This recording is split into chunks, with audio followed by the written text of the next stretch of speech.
जय श्री कृष्ण। नमस्कार दोस्तों, स्वागत है आप सभी का हमारे चैनल भक्ति ज्ञान में। दोस्तों, आज से हम गरुड़ पुराण की कथा शुरू कर रहे हैं। दोस्तों, पितृ पक्ष यानी श्राद्ध पक्ष में गरुड़ पुराण की कथा जरूर सुननी चाहिए। गरुड़ पुराण की कथा सुनने से पितरों को मोक्ष की प्राप्ति होती है और उनका आशीर्वाद प्राप्त होता है, जिससे व्यक्ति के ऊपर लगा पितृ दोष भी समाप्त हो जाता है। आइए सुनते हैं श्री गरुड़ पुराण की कथा का पहला अध्याय।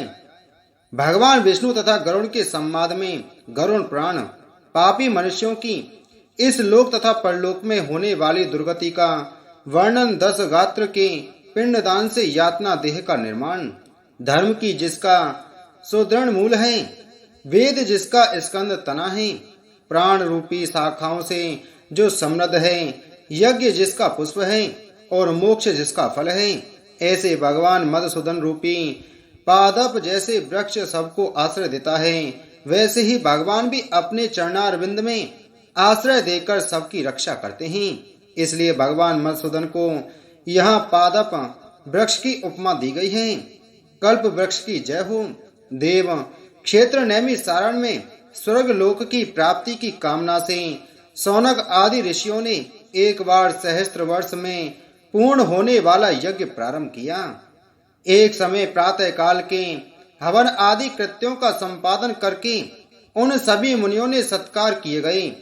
आसनासीन सूत जी महाराज से आदर पूर्वक यह पूछा। ऋषियों ने कहा, हे सूत जी महाराज, आपने सुख देने वाले देव मार्ग का सम्यक निरूपण किया है। इस समय हम लोग भयावह यम मार्ग के विषय में सुनना चाहते हैं। आप सांसारिक दुखों को और उस कलेश के विनाशक साधन को तथा इस लोक और परलोक के कलेशों को यथावत वर्णन करने में समर्थ हैं, अतः उसका वर्णन कीजिए। सूत जी बोले, हे मुनियों, आप लोग सुने। मैं अत्यंत दुर्गम यम मार्ग के विषय में कहता हूँ, जो पुण्यात्मा जनों के लिए सुखद और पापियों के लिए दुखद है। गरुड़ जी के पूछने पर भगवान विष्णु ने उनसे जैसा कुछ कहा था, मैं उसी प्रकार आप लोगों के संदेह की निवृत्ति के लिए कहूंगा। किसी समय बैकुंठ में सुख पूर्वक विराजमान परम गुरु श्रीहरि से विनता पुत्र गरुड़ जी ने विनय से झुककर पूछा। गरुड़ जी ने कहा, हे देव, आपने भक्ति मार्ग का अनेक प्रकार से मेरे समक्ष वर्णन किया है और भक्तों को प्राप्त होने वाली उत्तम गति के विषय में भी कहा है। अब हम भयंकर यम मार्ग के विषय में सुनना चाहते हैं। हमने सुना है कि आपकी भक्ति से विमुख प्राणी वही नरक में जाते हैं। भगवान का नाम सुगमता पूर्वक लिया जा सकता है। जिह्वा प्राणी के अपने बस में है तो भी लोग नरक में जाते हैं। ऐसे अधम मनुष्यों को बार बार धिक्कार है। इसलिए हे भगवान, पापियों को जो गति प्राप्त होती है वह यम मार्ग में जैसे वे अनेक प्रकार के दुख प्राप्त करते हैं, उसे आप मुझसे कहें। श्री भगवान बोले, हे पक्षेंद्र, सुनो, मैं उस यम मार्ग के विषय में कहता हूँ जिस मार्ग से पापी जन नरक की यात्रा करते हैं और जो सुनने वाले के लिए भी भयावह है। हे ताक्ष, जो प्राणी सदा पाप परायण है, दया और धर्म से रहित है, जो दुष्ट लोगों की संगति में रहते हैं, सत शास्त्र और सत्संगति से विमुख हैं, जो अपने को स्वयं प्रतिष्ठित मानते हैं, अहंकारी हैं तथा धन और माल के मद से चूर हैं, आसुरी शक्ति को प्राप्त हैं तथा दैवी संपत्ति से रहित हैं, जिनका चित्त अनेक विषयों में आसक्त होने से भ्रांत है, जो मोह के जाल में फंसे हैं और कामनाओं के भोग में ही लगे हैं। ऐसे व्यक्ति अपवित्र नरक में गिरते हैं। जो लोग ज्ञानशील हैं वे परम गति को प्राप्त होते हैं। पापी मनुष्य दुख पूर्वक यम यातना प्राप्त करते हैं। पापियों को इस लोक में जैसे दुख की प्राप्ति होती है और मृत्यु के पश्चात वे जैसे यम यातना को प्राप्त होते हैं, उसे सुनो। यथोपार्जित पुण्य और पाप के फलों को पूर्व में भोग कर कर्म के संबंध से उसे कोई शारीरिक रोग हो जाता है। आदि मानसिक रोग और व्याधि शारीरिक रोग से युक्त तथा जीवन धारण करने की आशा से उत्कंठित उस व्यक्ति की जानकारी के बिना ही सर्प की भांति बलवान काल उसके समीप आ पहुंचता है। उस मृत्यु की संप्राप्ति की स्थिति में भी उसे वैराग्य नहीं होता। उसने जिनका भरण पोषण किया था उन्हीं के द्वारा उसका भरण पोषण होता है।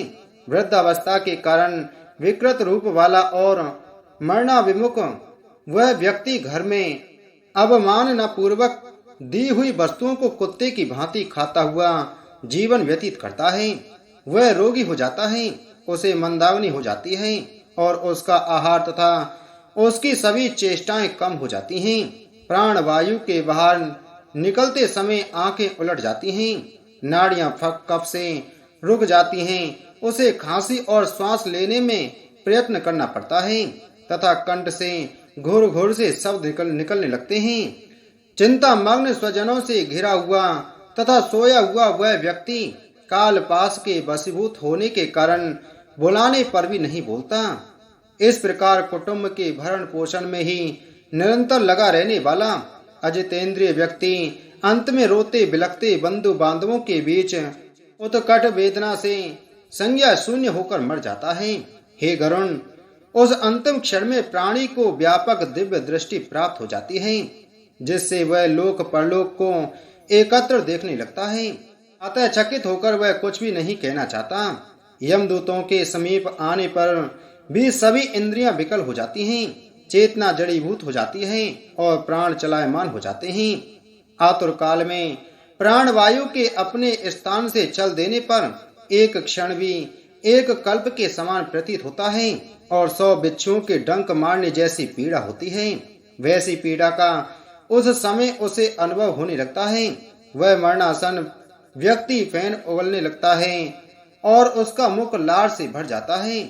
पापी जनों के प्राण वायु अधोद्वार गुदा मार्ग से निकलते हैं।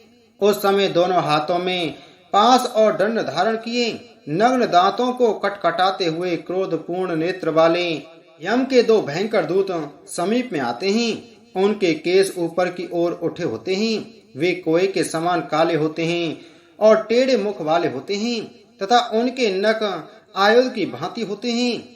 उन्हें देखकर भयभीत हृदय वाला वह मरणासन्न प्राणी मलमूत्र का विसर्जन करने लगता है। अपने 5 भौतिक शरीर से हाय हाय करते हुए निकलता हुआ तथा यमदूतों के द्वारा पकड़ा हुआ वह अंगुष्ठ मात्र प्रमाण का पुरुष अपने घर को देखता हुआ यमदूतों के द्वारा यातना देह से ढक करके गले में बलपूर्वक पांसों से बांधकर सुदूर यम मार्ग यातना के लिए उसी प्रकार ले जाया जाता है जिस प्रकार राजपुरुष दंडनीय अपराधी को ले जाते हैं। इस प्रकार ले जाए जाते हुए उस जीव को यम के दूत तर्जना करके डराते हैं और नरकों के तीव्र भय का पुनः पुनः वर्णन करते हैं, सुनाते हैं। यमदूत कहते हैं, रे दुष्ट, शीघ्र चल, तुम यमलोक जाओगे। आज तुम्हें हम सब कुंभी पाक आदि नरकों में शीघ्र ही ले जाएंगे। इस प्रकार यमदूतों की वाणी तथा बंधु बांधवों का रुदन सुनता हुआ वह जीव जोर से हाहाकार करके विलाप करता है और यमदूतों के द्वारा प्रताड़ित किया जाता है। यमदूतों की तर्जनाओं से उसका हृदय विदीर्ण हो जाता है, वह कांपने लगता है। रास्ते में कुत्ते काटते हैं और अपने पापों का स्मरण करता हुआ वह पीड़ित जीव यम मार्ग में चलता है। भूख और प्यास से पीड़ित होकर सूर्य, दावाग्नि एवं वायु के झोंकों से संतप्त होते हुए और यमदूतों के द्वारा पीठ पर कोड़े से पीटे जाते हुए उस जीव को तपी हुई बालू का से पूर्ण तथा विश्राम रहित और जल रहित मार्ग पर असमर्थ होते हुए भी बड़ी कठिनाई से चलना पड़ता है। थककर जगह जगह गिरता और मूर्छित होता हुआ वह पुनः उठकर पापी जनों की भांति अंधकार पूर्ण यमलोक में ले जाया जाता है। 2 अथवा 3 मुहूर्त में वह मनुष्य वहां पहुंचाया जाता है और यमदूत उसे घोर नरक यातनाओं को दिखाते हैं। मुहूर्त मात्र में यम को और नारकीय यातनाओं के भय को देखकर वह व्यक्ति यम की आज्ञा से आकाश मार्ग से यमदूतों के साथ पुनः इस लोक मनुष्य लोक में चला आता है। मनुष्य लोक में आकर आवादी वासना से वृद्ध वह जीव देह में प्रविष्ट होने की इच्छा रखता है, किंतु यमदूतों द्वारा पकड़कर पास में बांध दिए जाने से भूख और प्यास से अत्यंत पीड़ित होकर रोता है। हे ताक्ष, वह पातकी प्राणी पुत्रों से दिए हुए पिंड तथा आतुर काल में दिए हुए दान को प्राप्त करता है, तो भी उस नास्तिक को तृप्ति नहीं होती। पुत्र आदि के द्वारा पापियों के उद्देश्य से किए गए श्राद्ध, दान तथा जलांजलि उनके पास ठहरती नहीं। अतः पिंडदान का भोग करने पर भी वे क्षुधा से व्याकुल होकर यम मार्ग में जाते हैं। जिनका पिंडदान नहीं होता वे प्रेत रूप में होकर कल्प पर्यंत निर्जन वन में दुखी होकर भ्रमण करते रहते हैं। सैकड़ों करोड़ कल्प बीत जाने पर भी बिना भोग किए कर्म फल का नाश नहीं होता, और जब तक वह पापी जीव यातनाओं का भोग नहीं कर लेता तब तक उसे मनुष्य शरीर भी प्राप्त नहीं होता। हे पक्षी, इसलिए पुत्र को चाहिए कि वह 10 दिनों तक प्रतिदिन पिंड दान करें। हे पक्षी श्रेष्ठ, वे पिंड प्रतिदिन 4 भागों में विभक्त होते हैं। उनमें 2 भाग तो प्रेत के देह में के पंचभूतों की पुष्टि के लिए होते हैं, तीसरा भाग यमदूतों को प्राप्त होता है और चौथे भाग से उस जीव को आहार प्राप्त होता है। 9 रात दिनों में पिंड को प्राप्त करके प्रेत का शरीर बन जाता है और 10वें दिन उसमें बल की प्राप्ति होती है। हे खग, मृत व्यक्ति के देह के जल जाने पर पिंड के द्वारा पुनः 1 हाथ लंबा शरीर प्राप्त होता है, जिसके द्वारा वह प्राणी यमलोक के रास्ते में शुभ और अशुभ कर्मों के फल को भोगता है।